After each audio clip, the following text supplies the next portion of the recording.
Speaking of Cam Newton, he and the Patriots rolled over the Raiders yesterday. Big second half from the Patriots rushing attack.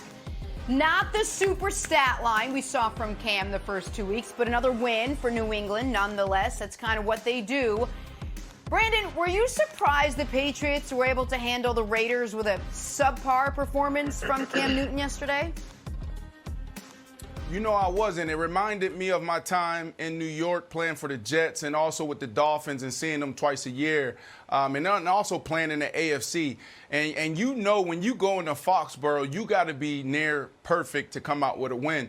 And I know Tom Brady isn't there. You know, before the game, you see him run out and run to the end zone and do his little fist pump with two other quarterbacks trailing. And then the muskets go off. And you're like, wow, that's Tom Brady. That's the GOAT. You know, but he's not there. Okay. But Bill Belichick is. And when Bill Belichick is there, you know exactly what you're going to get. You're going to get a well-prepared team. They're going to play great situational football. They're going to play great on special teams. They're not going to beat themselves. So when you saw Cam do that, I said, you know what, this could be interesting.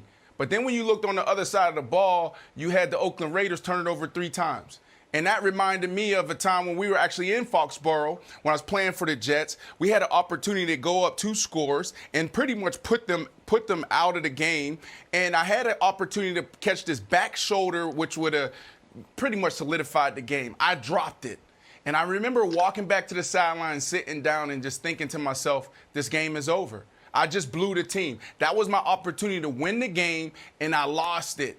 And people were looking at me like, Brandon, are you okay? And I was just in this deep haze because I was just thinking about that moment. And what happened? Tom Brady drove his team down, won the game, and then I was on the plane ride home just so disappointed in myself. One of my lowest moments ever because I had an opportunity to go in Foxborough and do something that's damn near impossible.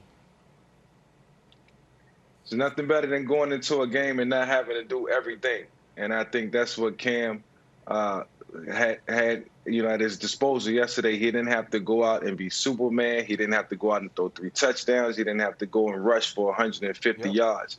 It was a total team effort on both sides of the ball, and that's what you're going to get from the New England Patriots. And we always talked about the offense for the first 3 weeks of the season.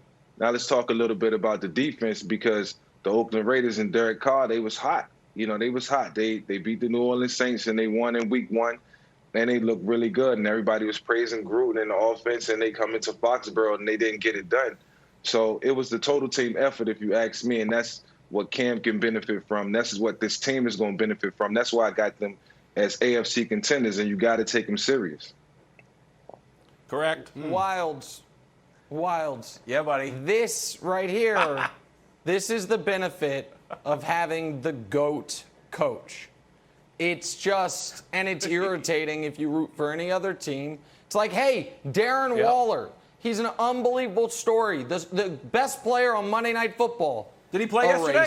Might as well. Right. I mean, he did, but barely. Listen, I haven't been grinding Raiders tape, but Belichick and McDaniels obviously were. And guess what they figured out? This team is susceptible in the screen game, and they can't defend the run. So guess what? We're going to throw 1,000 of those annoying, stupid little screens to Burkhead. And we're going to hand the ball off to Sony Michel again and again. And we're not going to stop doing it. And this is what makes Belichick and McDaniels so good. There's no ego to it. It's like, do we need a second pitch? Well, let's see if they can hit the curveball first.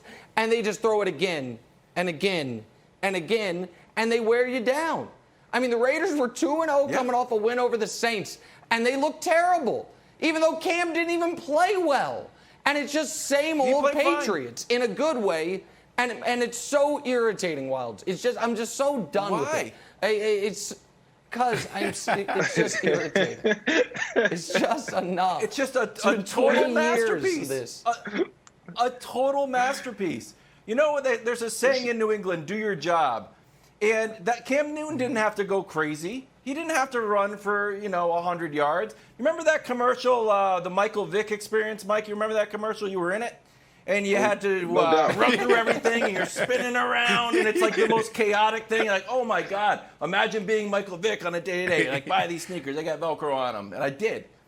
if there was a Cam Newton, Bill Belichick experience, just like, just hand the ball off, it'd be a very boring commercial, which is what we want. We ran for 250 yards. Rip Burkhead had 3 TDs. Nice and easy. Now, I don't want to jump too far ahead. I'm leaning back. That's why I'm so far back, everybody. Now, I'm interested in next week. We're going to start this week, Nick. I don't know if we want to have a bet of some sort, but we're headed to Arrowhead, and Bill Belichick's got his DVR set. Maybe even has probably has his DVR set. Watch this Chiefs game. So whatever you guys plan on doing tonight, you're about to get Darren Waller yourself.